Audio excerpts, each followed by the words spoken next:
All right, ladies and gentlemen, coming up, Randy Orton. He's back in his old ways, doing the unthinkable on Monday Night Raw. Also, AEW, the women's division. What's going on? Is it desirable or is it deniable? Or is it, I don't know. And the Velveteen Dream is back. All this and so much more coming up on Break It Down with Brian H. No, baby, that's for somebody else. We're just going to keep you right where you're at right now. It doesn't matter what you think. The Wrestling Realm presents Break It Down with Brian H. Hello, ladies and gentlemen. Welcome to this episode of Break It Down with Brian H. I'm your host, Brian H. Waters. This show, of course, is brought to you by the Wrestling Realm. Before we get into today's show, folks, we have to talk about it. We have to honor a legend. We lost a legend this past week. The one and only Kamala. James Harris died. They said it was due to COVID-19 complications. We know that he was diabetic. Unfortunately, he was a double amputee. If you've seen pictures of him throughout the years, you saw that both of his legs have been amputated. And he was vocal. There was a time when him and his son, they did do a video. They did a video saying that the WWE was not a place for a black man. We seen his son out there. Matter of fact, a few years ago, I had actually was about to land an interview with Kamala Jr. Unfortunately, times happen. We just couldn't get it done. But certainly my condolences go out to him. He was the Ugandan giant. For me growing up, he was somebody that I watched, as a child. He was always the heel when I was watching him. So naturally, I rooted against him, to be honest with you. I saw him face The Undertaker. And I know if you go out there, you check out, there's some videos and articles out there about how The Undertaker and Kamala got two different pays. And I'm talking about extra zero at the end of the paycheck. And it just goes to show you about the way blacks have been treated in wrestling. And I know people out there say, well, you never was really vocal about this. Yeah, I've been in denial, to say the least. I have been somebody who would say, well, when you look at it this way, when you look at it that way. One of the people that I always give credit to who held me accountable is my brother, Terrence Williams. TWT, talk about, make sure you give him a follow. Because when we met, he was always vocal about this. And we had some in-depth conversations. You check out our episode the week before Kofi Kingston won the championship. And I got to get Terrence back on here. There's no doubt about it, right? We love wrestling. Black people love professional wrestling. But sometimes wrestling just doesn't love us back. And we talked about this on the racial injustice episode of Bring It Down with Brian H. Wrestling for the Culture. We talked about that, which make sure you check it out right here on YouTube. Or if you're listening on Apple Podcasts or Google Podcasts, it's right there. So make sure you check that out. But we definitely address these issues. So it's unfortunate. Kamala probably will get in the Hall of Fame. If he does, because I know some people say he won't. If he does, in my opinion, he goes into that legacy wing. And let's be honest, it's not the same. You don't get the presentation. Sean Stasiak's father, Stan the Man Stasiak, went in there. And all he was able to do was tweet about how he was proud that his dad went in there. And a lot of times with the legacy wing, it's because the younger generation won't understand. So this guy meant a lot to the business, but he wasn't that big or that iconic where people my age, 34, as of last Friday, will sit there and understand the stories or the histories. And maybe it's because they're so far removed. And I think that's unfortunate because our generation would understand and would love to hear what the family members of James Harris had to say. So this is unfortunate, but like I said, my prayers and condolences go out for his family. A legend indeed. Kamala, thank you for what you've done, and thank you for your sacrifice from your family to entertain us. You know, we move on.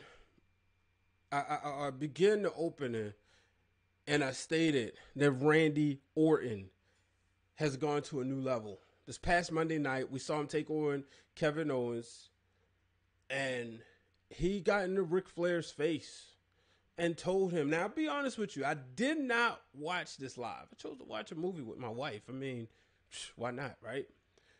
But so I kind of knew what had happened, so I had to watch it play out. And it was one of those things. This is one of those things where when you know what's coming, it doesn't have the same effect. But looking at it, it's like, why, Randy? Why? Why would he turn on the Nature Boy Ric Flair? And I thought about it. Randy Orton turning on Ric Flair ensures that we will not cheer him at SummerSlam to defeat Drew McIntyre. If you're a diehard Flair fan, you don't want to see Randy Orton, because what he did was mean and sadistic. To punt Ric Flair, to hurt Ric Flair, come on. You don't want that to happen. And I love how they made the lights go out so we couldn't tell. But we knew what was up. We knew what he did. And it's crazy because, you know, you look at what's going on at SummerSlam, and I don't see Ric Flair coming out there. And maybe this is the way to write Ric Flair off. Let's look at it from a different lens, right? Let's take off the kayfabe. Maybe they got one of the, you know, Flair, he's always in the business. He has this obsession. And a lot of people was online saying, we always going to get a Flair on there, whether it's Charlotte or Rick. But he has this obsession with the business. You know, that pop. And even though there's no fans there, the people there are fans. They just work. They just get paid by the company. They probably paid to be there, right? And we saw that with Flair. You know, he loves that pop. So, and let's be real. He's still one of the best on the microphone. He still is the best on the microphone for what it is when you put him in that locker room. But I'm wondering what happens with him now, and what happens with Randy Orton. Will Randy be victorious? He looks like he's in championship form. He's the guy who can turn it on when he wants. At any given moment, Randy Orton can turn it on and be the most sadistic, the most heinous heel in the business. And it's believable. And he's going to make you root for Drew McIntyre just as hard as you did at WrestleMania, because you don't want to see, after what he just did to Ric Flair, you don't want to see Orton become champion. And so I'm looking forward to this match. I do think this will be, this might be the main event. You know, I think they might go with that one. Only time will tell. Pat McAfee and Adam Cole. Didn't talk about it last week, as if you tuned in last week, we talked black wrestlers with some black journalists. So make sure you check that out. I had some good friends join me, and it was exciting. A great episode.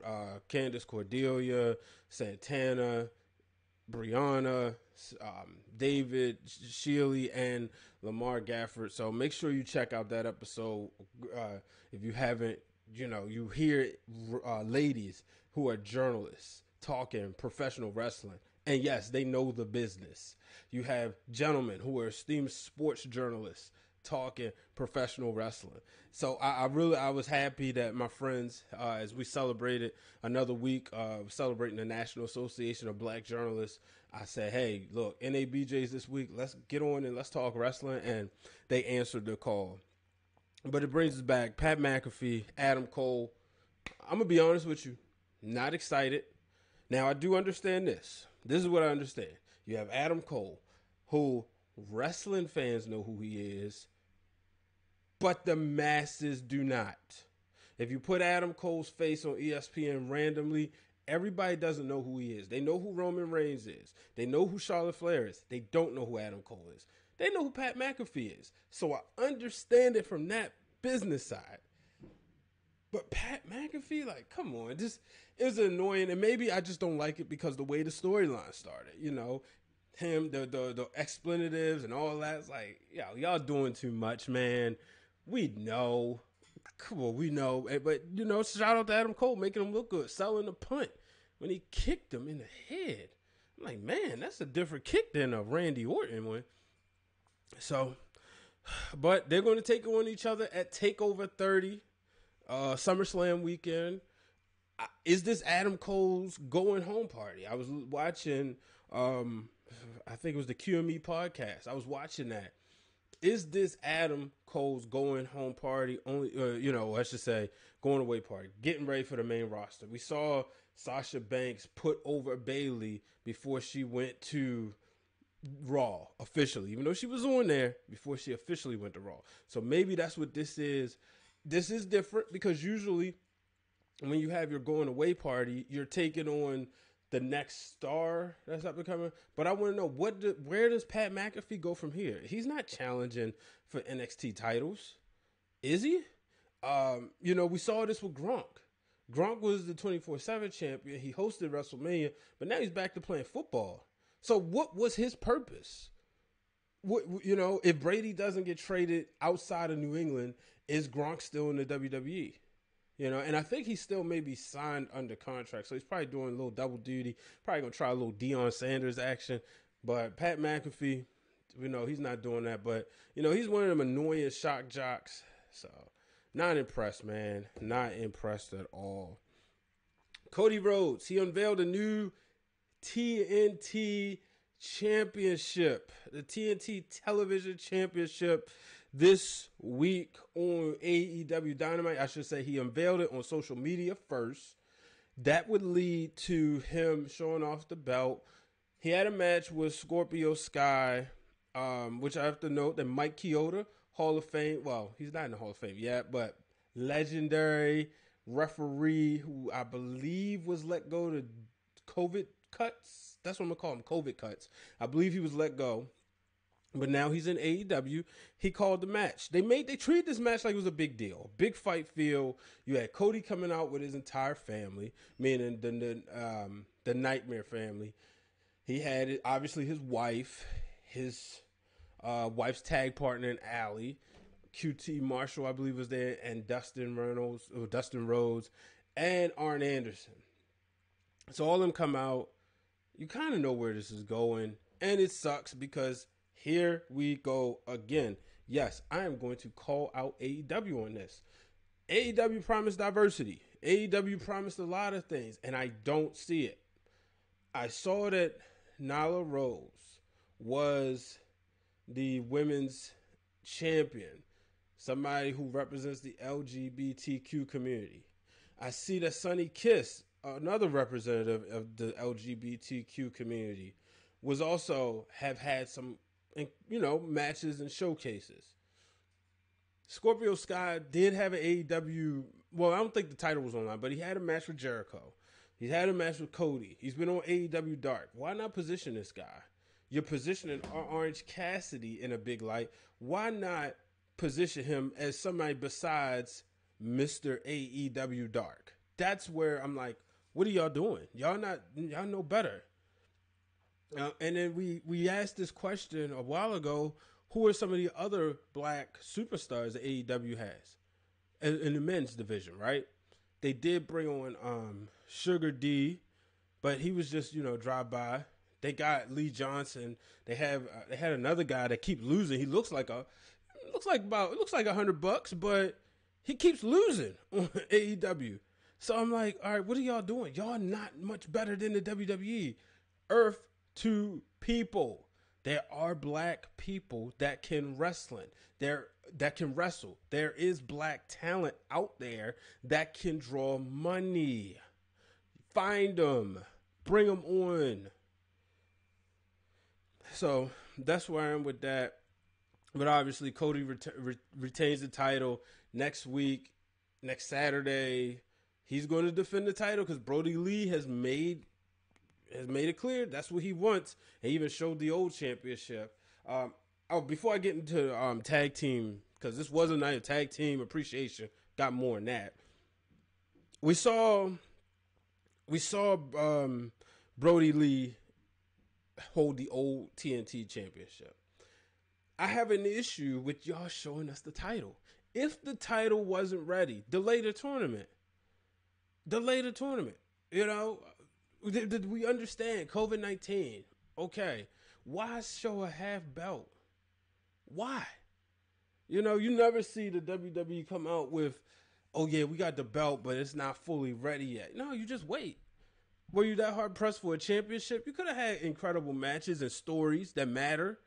You know, you could have showcased the women's division in those time slots. I'm just saying. So there was no reason to do that. And that's what was annoying, because you showed us this belt for a couple months, and now here comes the real title. And it's like, oh, yeah. You know, and long-term planning, why not have the TNT championship? Why not know about this? So, you know, when I look at AEW, and you know, I think I'm going to hit up the real Dwayne Allen. AEW a year later. Spoiler alert. There's a, you know what, matter of fact, I'm going to text him right now. I'm going to text him. Let's say, how about we have a show called, I'm going to say, saying this while recording.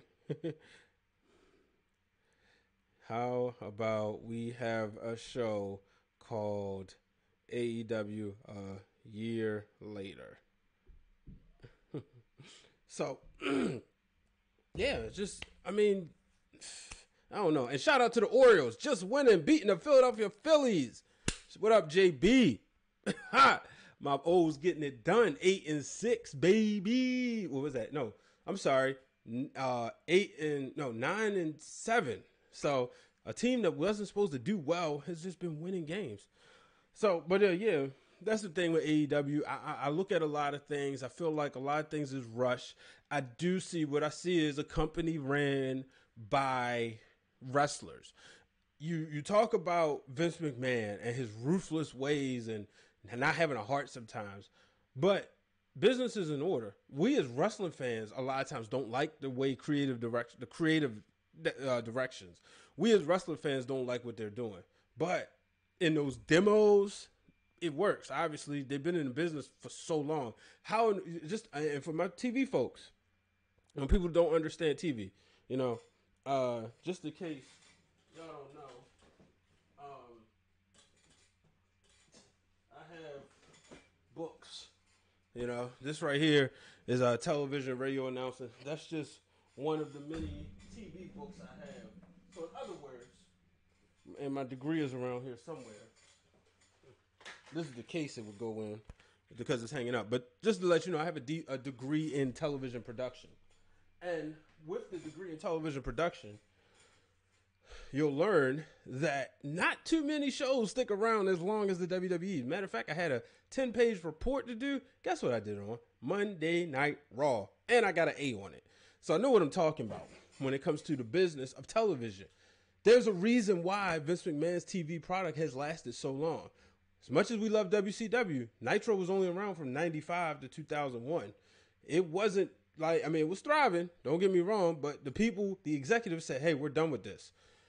When you look at AEW, there is an executive who has left the company, who was left the TNT Time Warner company, or I should say Time Warner. He was a big AEW fan. We don't know how the next person is. Is he big of a fan? So when it comes to the business, they have to appeal to larger audiences.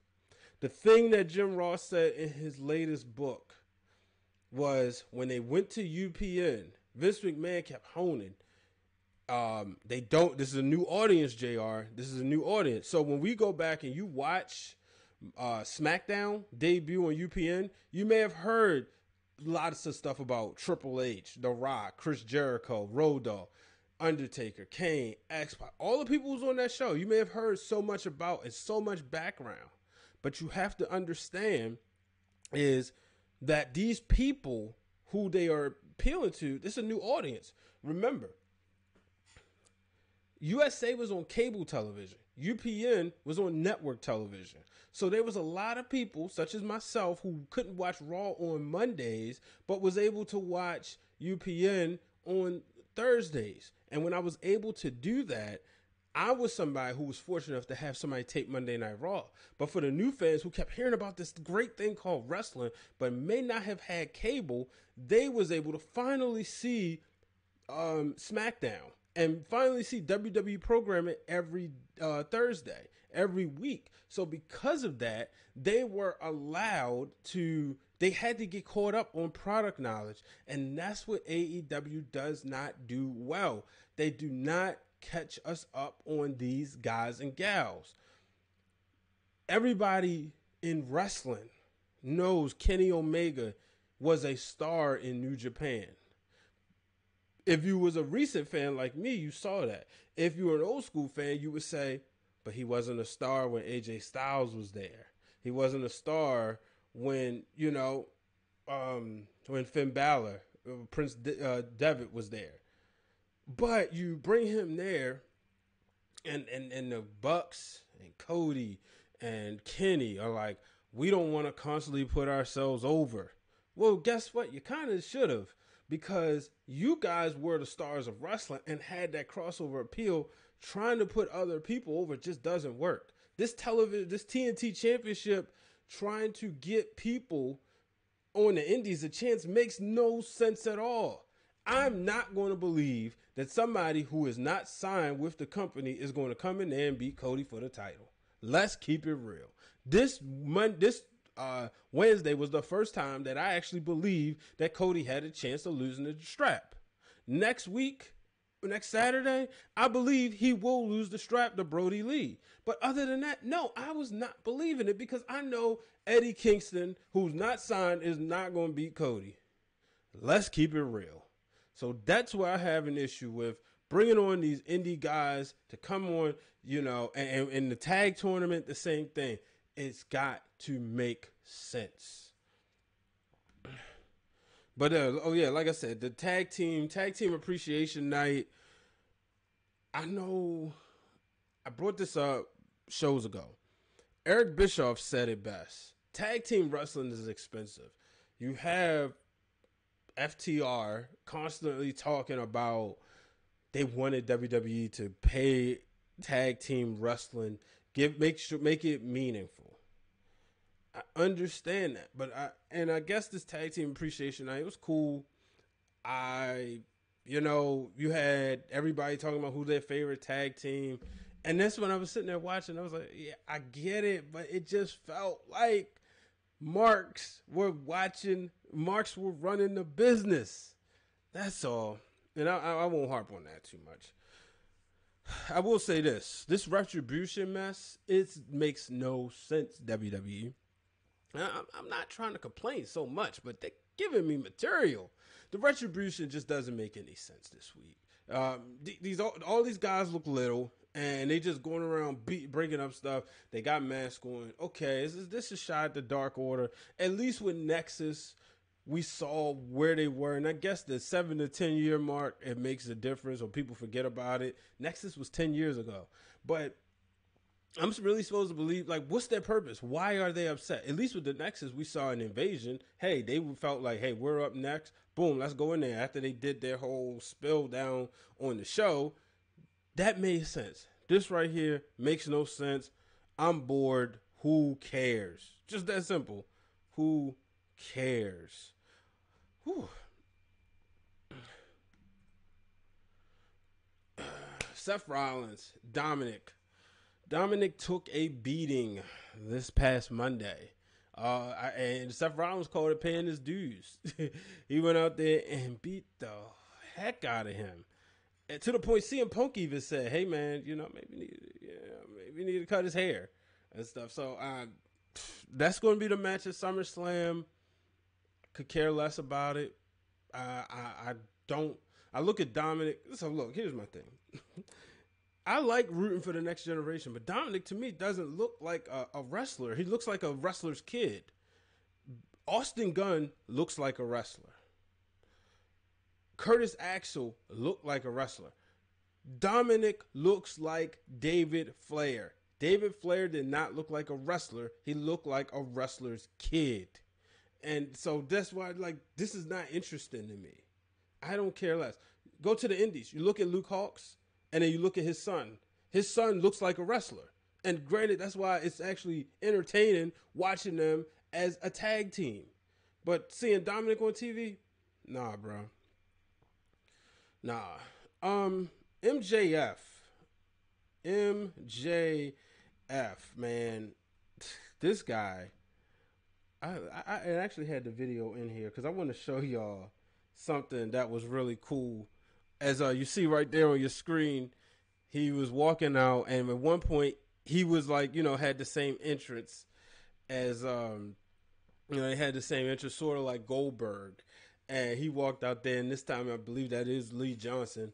He was out there and walking, and MJF had to do the same thing. I guess somebody told him, hey, remember the time you walked out with Samoa Joe? Or maybe he said, well, I used to walk with Samoa Joe, and I had to push the guy.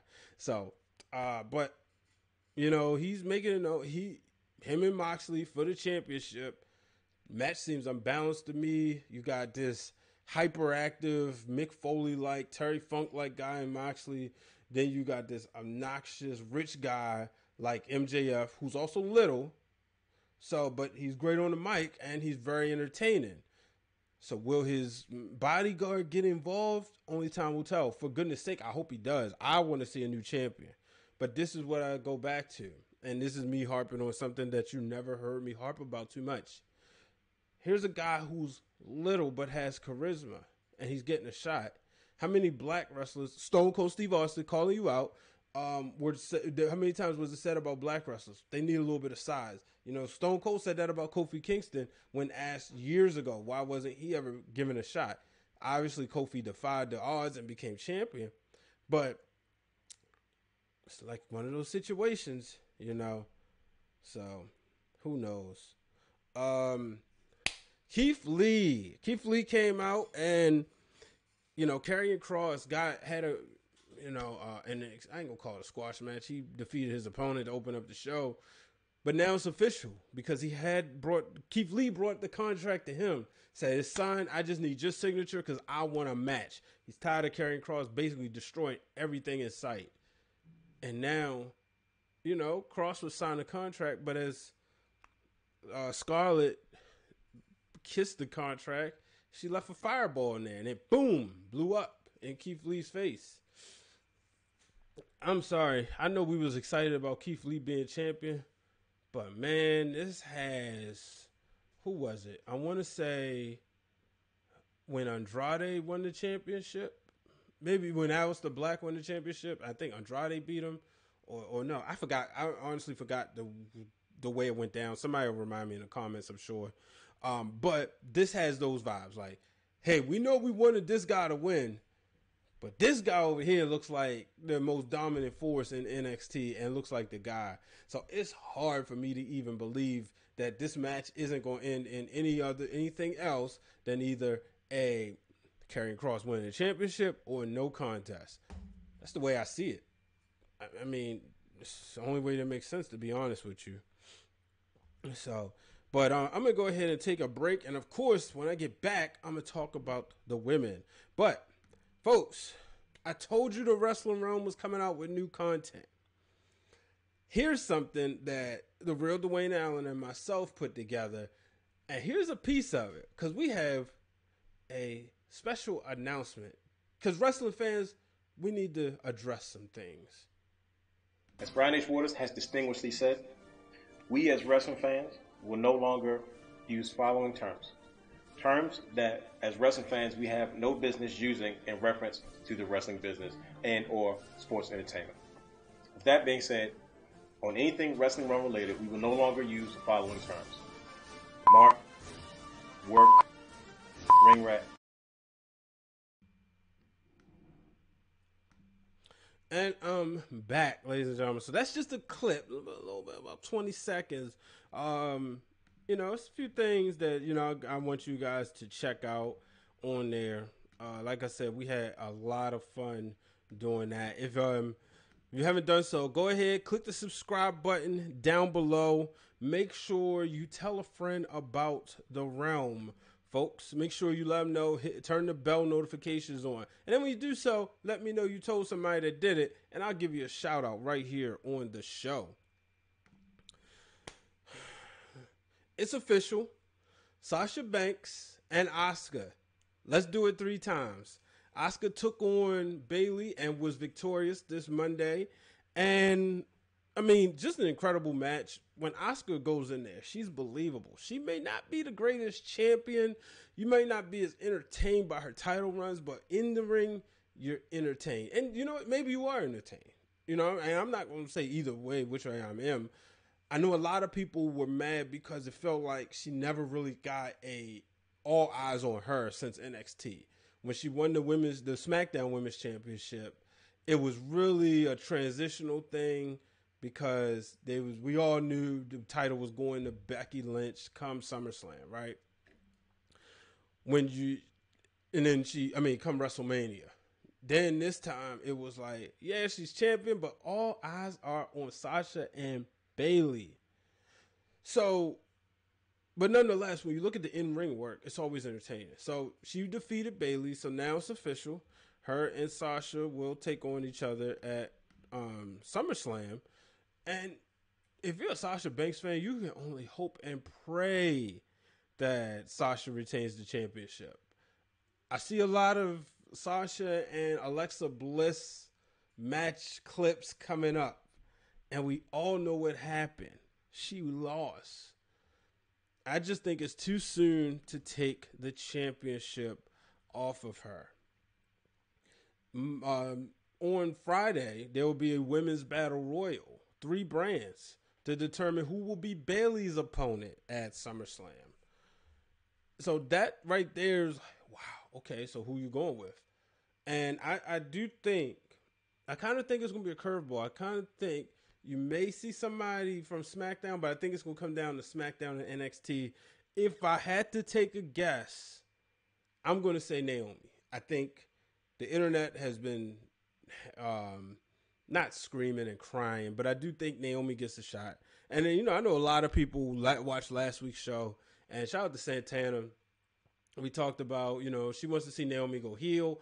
I said I thought she was boring. Guess what, folks? I'm going to say it again because I know I said it on the show. Maybe you didn't listen. And I said it, and people tried to come at me, and people said, well, let me see something. I don't care what you think. I can take the heat. That's why I do the show. I'm not one of these other people. I thought the heel run was boring. And if you don't think so, go back and watch it. Maybe you thought it was entertaining. Somebody showed a clip from a house show. But when the lights was on, when the TV was on, when the camera lights were on, we didn't get that Naomi. And we didn't get it all the time. She was not the same. She even said it herself. She was not comfortable. So, yes, I do think Naomi's heel run was boring. I do think she had a lot of room for improvement. Now, could she pull it off today? Maybe so. But when you listen to the podcast, when you hear her and Ariane talk, Ariane said it best. People love Trinity. She said, I got my mouth. But people love Trinity. For those who do not know, that's Naomi's shoot name. And because of that, that's why I think it was hard, because she's genuinely a nice person. The Miz, you look at him. He's himself turned up. Look at Sasha Banks. How many times you hear people complain about her at the airport when you guys are out there stalking her? How many times you hear about that? So when you look at her from that point of view, yes, Sasha can be a believable heel. Naomi was not believable, and it was a matter of time before they switched it back. Yes, Team Bad was cool, but Sasha Banks outshined everybody in the group. Tamina was the muscle, and Naomi was getting lost. She was getting lost because people were excited to see Sasha Banks on the main roster because of the things she had done. And that's all I have to say about that.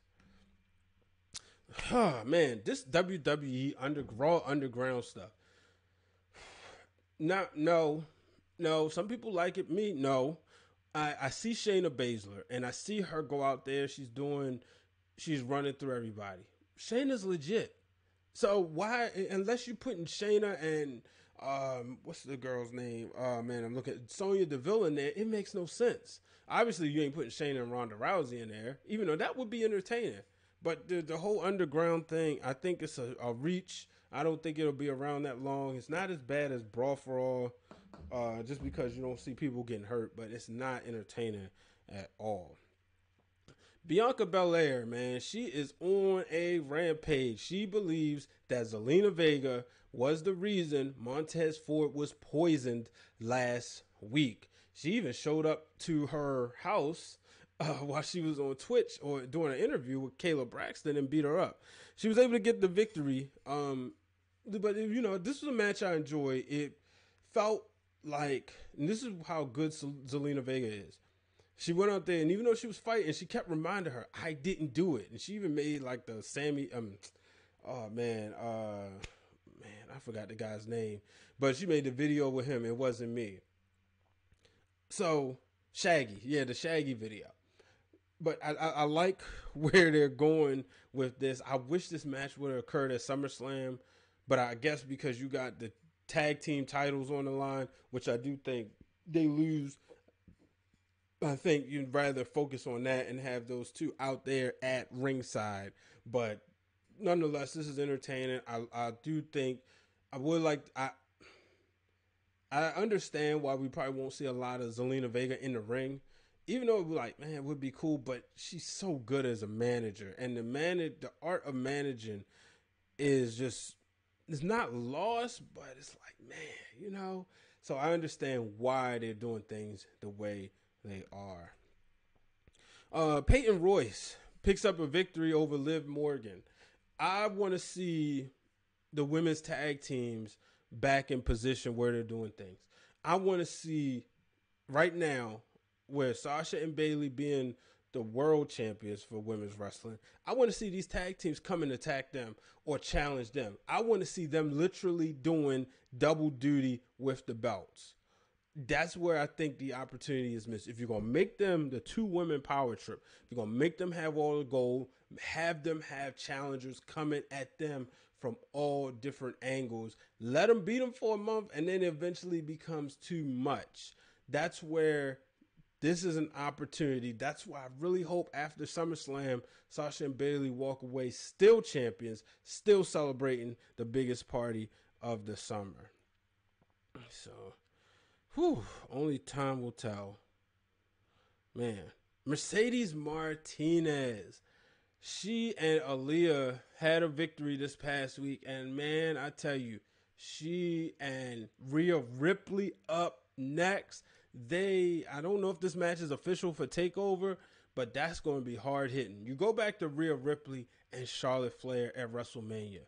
It's an underrated match. And it's one of those matches where, to me, it solidified Charlotte as Miss WrestleMania. Not so much because of the wins, but because what she does in the ring. But you have to admit, Rhea went out there and did her thing too.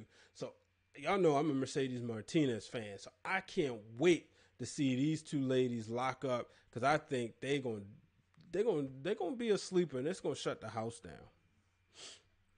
The AEW Tag Team Cup. You know what? I'm going to go ahead and roll this real quick. Here's our tapped out segment of the week. I can tell you this coffee I'm drinking right now is better than this tag team cup, this tag team tournament. It's been disappointing from the start. Bottom line, you had Ariane be hyped up. You hyped up a tag partner for Nyla Rose. That partner was Ariane. She comes in and she loses. You had Brandy and Allie in the opening match. It's like, yeah, okay. And it's just been a disappointment, man. There's no other way to put it. I'm not invested. You get a trophy. Wow. Okay. I would have expected them to have a belt or something, but it's like, okay, you get a trophy. Woo-hoo. I think, And I really hate to do this because I really don't want to criticize a black woman in this day and age because I would rather be united. But it has to be said, I don't like what Broadie Rhodes is doing. I respect what she's doing, and I know it has to be tough, but to me, she's doing a bad job at trying to be like Stephanie McMahon.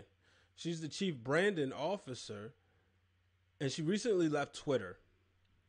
And she left Twitter because she said she wanted to focus on this tournament, but you're on Instagram showing pictures. Twitter is a method of communication. I would have rather her just went ahead and said, I couldn't take the heat from people. People are evil. Now, there should be, I think we as human beings do need to do a better job at reporting tweets. And people need to stop bullying. And I know what you're saying, but you're sitting here being critical. I'm giving constructive criticism because as a fan, this doesn't make sense to me. It doesn't make sense that Broadie and Allie look like that they're going to win the tag tournament. And it didn't make sense that Broadie says that women don't watch women's wrestling. No, there's a quote out there floating that Broadie said women don't watch women's wrestling. I understand the space, but I don't understand trying to charge people about $4 or $5 a month. But my friend Candace said last week, hey, if you can afford it, fine. If you can't, that's fine too. Just wait. I just don't understand it. But that's me. But as far as what she's doing, like in the ring, I'm not impressed. Walking out there with an action figure. No, why? But let's go to the tournament, right? You have Ivelisse and my goodness, what's her name? Ivelisse and Diamante. And matter of fact, you know what? I'm gonna go ahead and make that full screen. If I can find it, right? Yeah, right here. We're gonna make this full screen because I want y'all to be able to see what I'm talking about. And I can do that. But, as I pulled this up, it's just to me when I look at things, I'm like, you had Dasha making her in-ring debut, but I'm supposed to believe that she didn't know. Like, she was, like, super excited because Medusa came out there. To me, that was just overacting, over-dramatization. As I pull this up on the screen. There we go. So you had Dasha making her,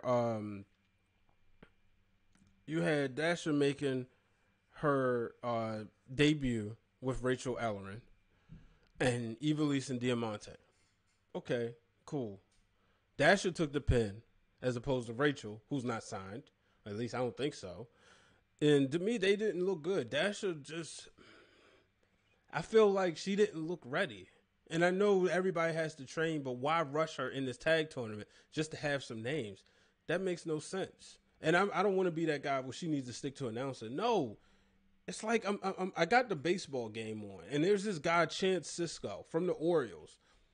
He was in AAA beforehand. The same with the WWE. Train people because it has to be believable. And then you go to Big Swole and Lil Swole. And, okay, and they're going to take on the Nightmare Sisters. I'm supposed to believe that Broadie Rhodes can beat Big Swole and Lil Swole. That makes no sense to me. And then Allie's, good. But I'm really supposed to believe, and I think that's going to happen. Like I said, I just think they're going, she's going to get the championship. I mean, the tag team cup. And it's not impressive. You have Rachel, Chanel, and Leva Bates taking on Big Swole and Lil Swole. It was another match that wasn't desirable. It wasn't fun at all. And I'm just sitting there like, man, no. And I just feel like you got all these women on here, and there's so much potential, but I feel like the potential is being wasted.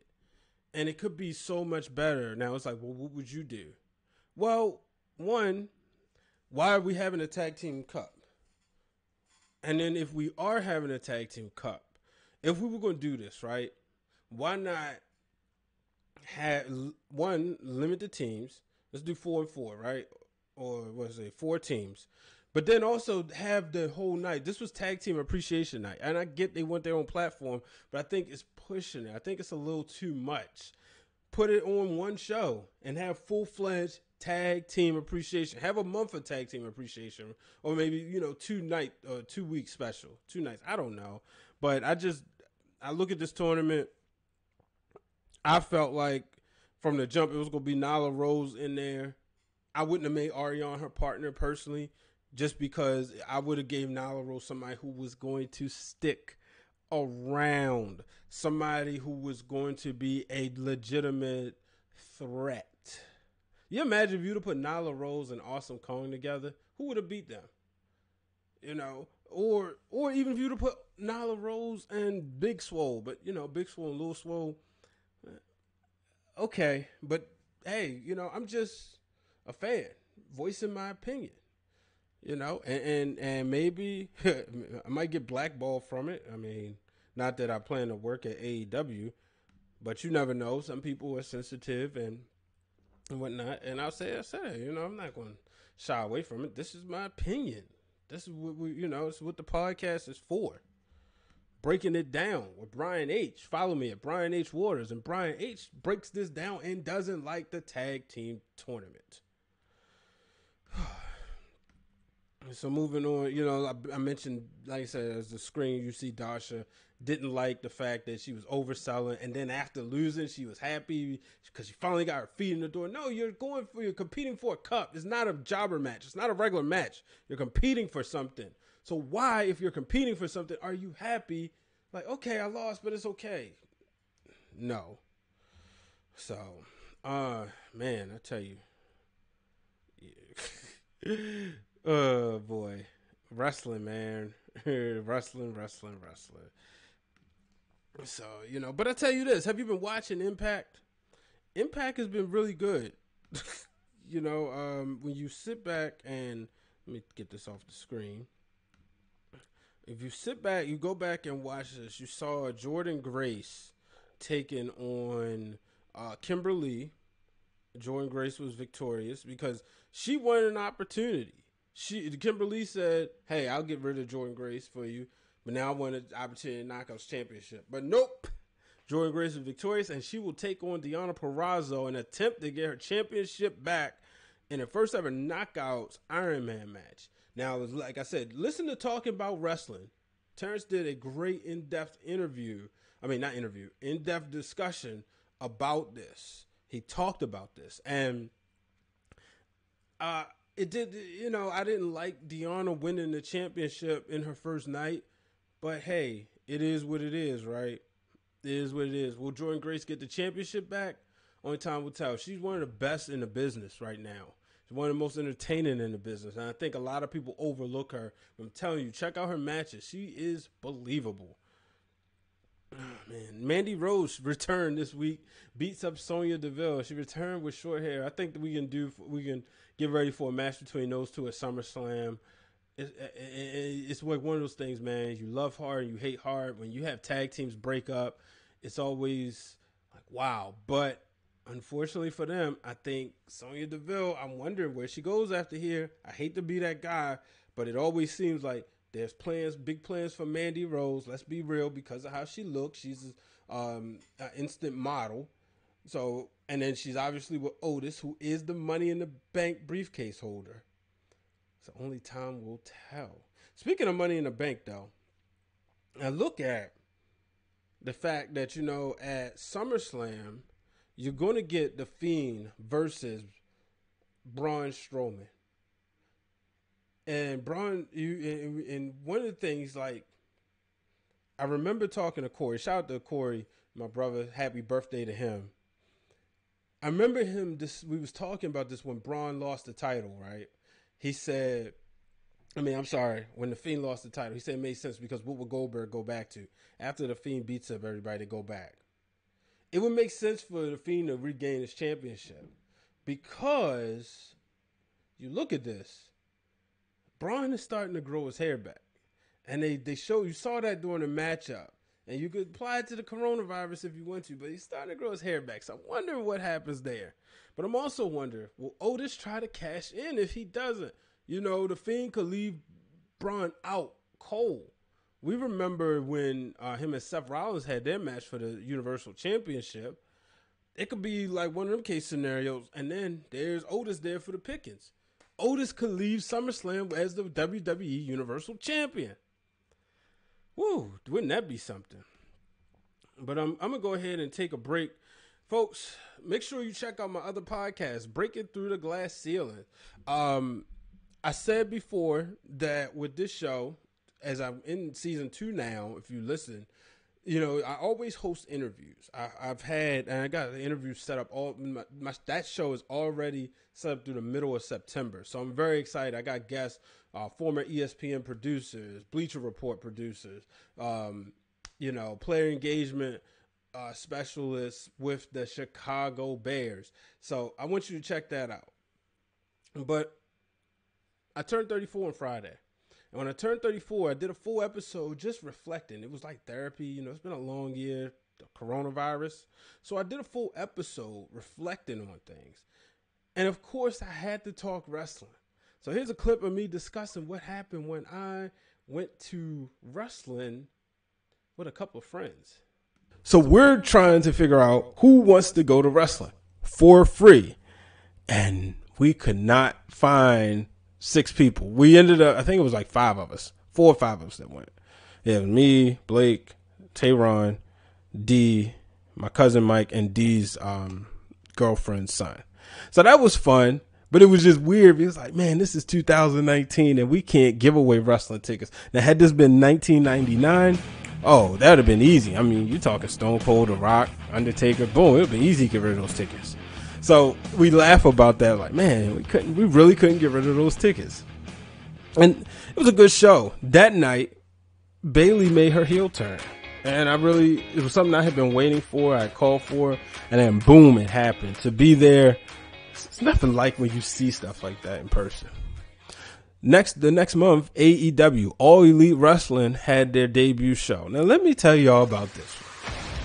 The tickets go on sale sometime around June or July. And I was thinking about it, maybe not. Decided, okay, I'm going, right? I buy the tickets, I get online, and you gotta like, dang on there, fight for the ticket sale. I mean, you know, trying to buy a ticket. I get my ticket. I ask a few friends, nobody wanted to go. So I was like, all right, buy a ticket by myself, whatever. So get my ticket. Then we fast forward to the day of the show. Because I wanted to be a history. First AEW Dynamite. The first ever. I wanted to be there. It was in DC. So we get there. And I see my good brother Corey. Now Corey goes to all the wrestling shows. And I knew we were both buying our tickets the same day. We were sort of in the same section. He tells me he upgraded. I said, what? I look online. And floor seats were down going for like 40 or 50 bucks. And I was like, are you kidding me? And I'm debating, do I buy a seat? I was like, you know, and I just got to the point and felt like it. And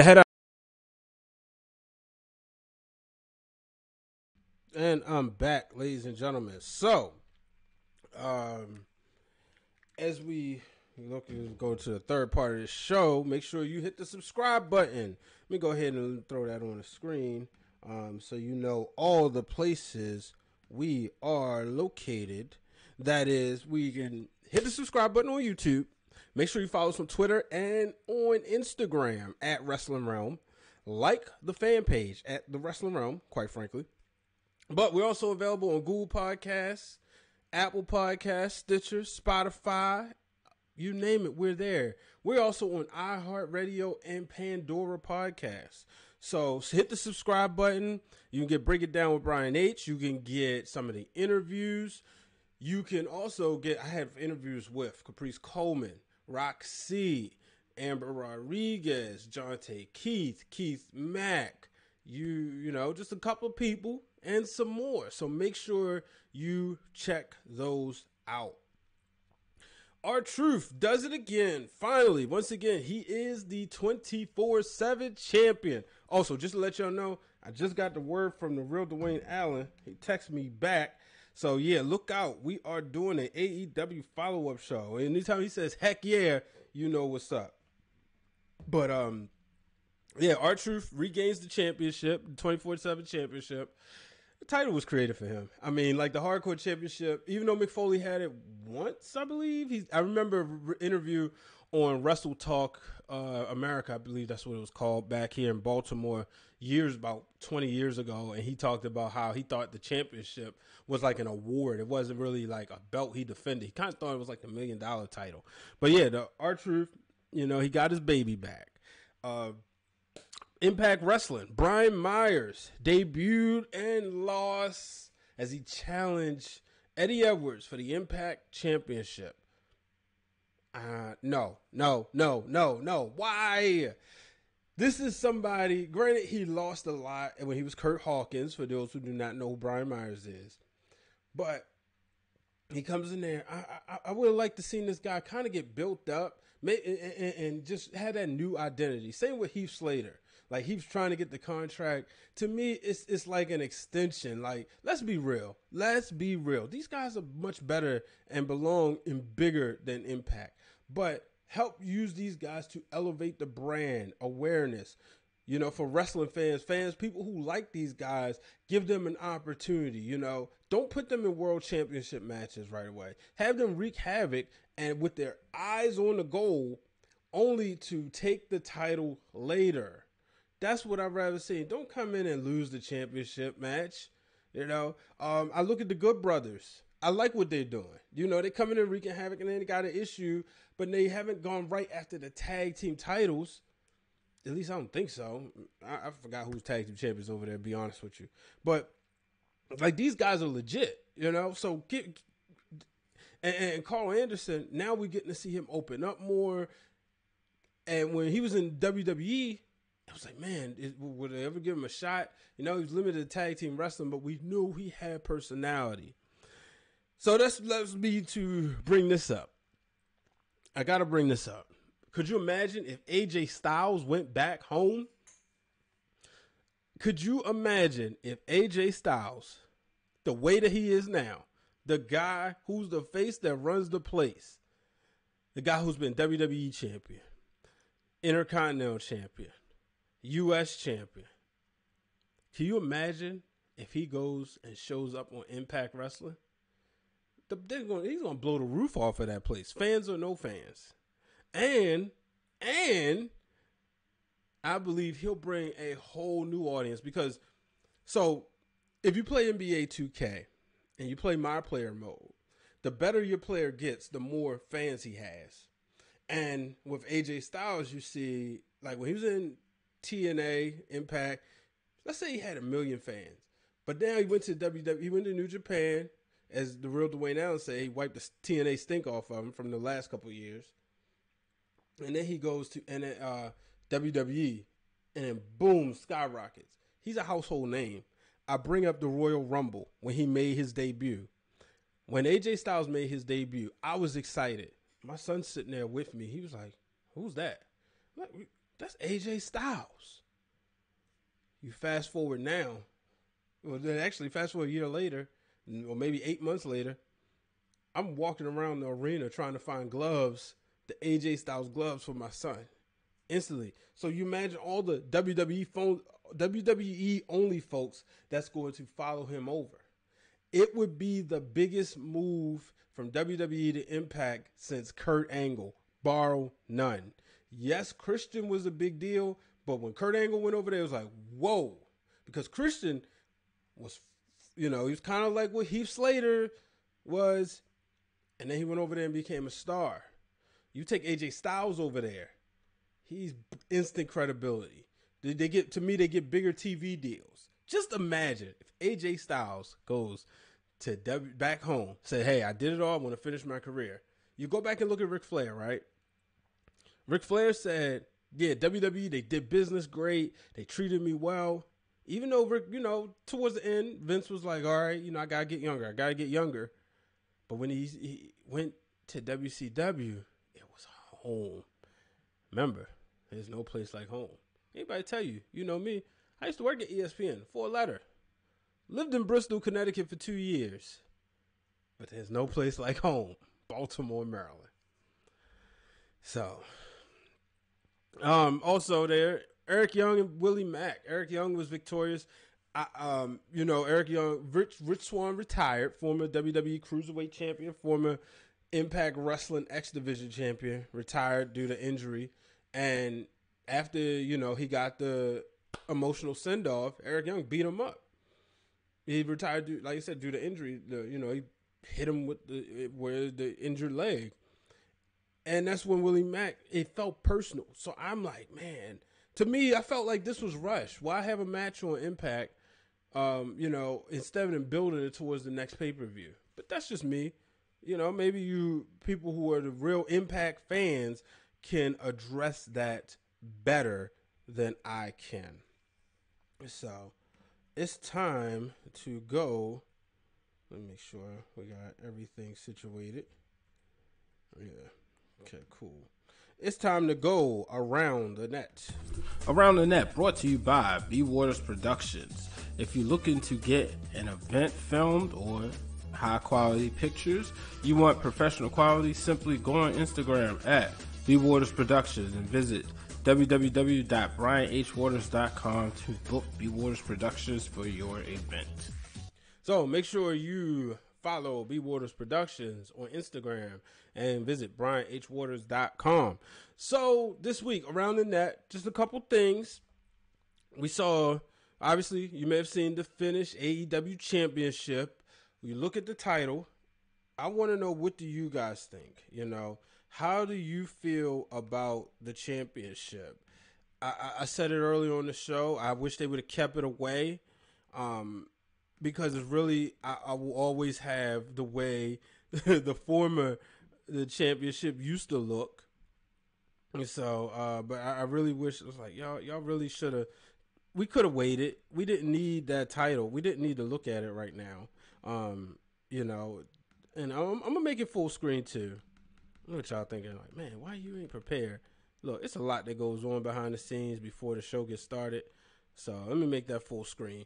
You look at it, it's got the gold accent. It looks more like a prestigious championship. I didn't need the title so soon. I guess I just rather see a finished product first. That's me. I'd rather see a finished product first and then afterwards, show me anything, whatever you want to show me. But Raw Underground, Liv Morgan says bring back the dancers. WWE caught a lot of flap about that. It's like, oh, this is the Attitude Era again. You had the girls dancing while you had the guys in there fighting. But Liv Morgan said, I believe somebody even said, well, you got the guy, why not have guys in Speedos? And I remember when I had Chad from View from the Top Rope on here, he brought that up. He said, if you're going to have Mandy Rose, this was when Mandy Rose was trying to seduce Jimmy Uso. So if you're going to have Mandy Rose doing that, let's see Finn Balor do some stuff. Just make it equal. And that's what somebody was saying. Had them in the Speedos. I'm all about equality. But Liv Morgan says empower all women. And then Vanessa Bourne says she's interested in managing them. So I want to know, how do you guys feel, guys and gals? Shout out to the lady listeners. How do y'all feel? Do you want to see the backup dance? Do you want to see the dancers, and do you want to see Vanessa Bourne managing them? That's what I'm interested in to know. I wouldn't mind. Like I said, I don't care for Raw Underground. It's just boring to me. It's like, I don't. Why? Maybe because, maybe it's because I'm not an MMA fan, So maybe that's why.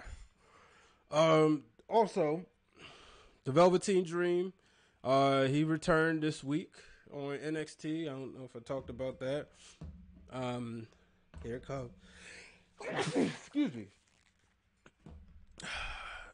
Not impressed. Unless I don't know. I really don't. I still feel he's guilty. And some people may be like, oh, you don't know, this, that, and other. Come on, y'all. That sounds like his voice, the pictures.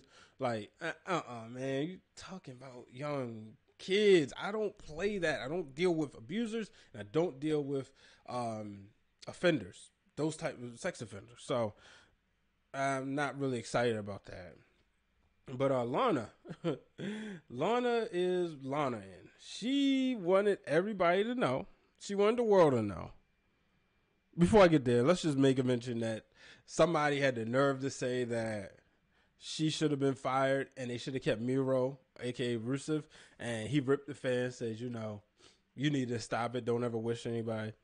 But speaking of her and her fan, her and her husband, her real-life husband, she admitted that her and Rusev had sex in the tank at WrestleMania 31. I guess she's on TV still. She's TikToking with Natalya. Shout out to Mickie James returning on Raw. But I guess she said, hey, what they going to do to me now? What, they can't do nothing to her. Maybe she's trying to get fired, or I don't know. But she wanted people to know that. And she also wanted people to know that her and Rusev, and she said her ex-husband, her first ex-husband, had sex at a beach. So she's very comfortable and wants everybody to know that her and Rusev doing what married folks are supposed to do. So, but yeah, they must. I wonder, did they do this before the match? After the match? We all remember Rusev was. Let me see if I can pull up Rusev. Now, when you look for Rusev WrestleMania 31 tank, it's not going to be the same, obviously, but and Rusev has declared that was his best entrance ever. But yeah, him and Lana, he went into WrestleMania 31 undefeated, as he would eventually lose the championship to John Cena. And I really, you go back to that, it was fun. If you remember, this was a time when he was unbeatable. And at one point you thought maybe Mark Henry, Olympic hero, maybe Mark Henry would have been the guy to get it done. He wasn't, as I pulled the tank up right there. Yeah, so him and Lana, they had some fun. I don't know which part, were they inside or whatever, but it does make you think, like, you go back to that reign, and he was like, man, he looked like he going to have a big push coming. It looks as if they got a lot going on. They really believe in this guy. Unfortunately for him, Rusev Day got over with the fans, but it felt like WWE said no. Now, you can also look at the argument that when Rusev Day was over, it was at a time when AJ Styles was champion, and you had two faces, and AJ was drawing money. So maybe, but I don't know. Maybe you could have put him on Raw. Maybe you could have put him on Raw or something. But ladies and gentlemen, that will do it for this week episode. I know it's a lengthy one, man, but it was so much to talk about, especially since a lot of things I didn't talk about last week. We are in the midst of SummerSlam season, so that's going to be fun as we get ready for the biggest party of the summer. Of course, expect a SummerSlam preview show. Just be surprised, because, more than likely, usually I bring on guests, so who's coming on next week? We don't know. Maybe there'll be a show this Friday. I don't know yet. But as it was getting ready to cross the 12 o'clock. We're about 30 minutes away as the taping. But by the time you listen to it, I got to give a special happy birthday to my dad, Brian H. Waters. The H is for him, Howard. My dad, Howard Waters. Happy birthday to him. Turning a big 59 years old, I think. What's this, 2020? Yeah, turning 59 years old. We all said, so I'll say it this way: I have the best dad in the world for me. Love you, Dad. Until the next time, folks, I'm Brian H. Waters. So long, everybody. Thank you for tuning in to this week's episode of Break It Down with Brian H. Hit the subscribe button and turn on the bell so you get notified every time the Wrestling Realm posts new content.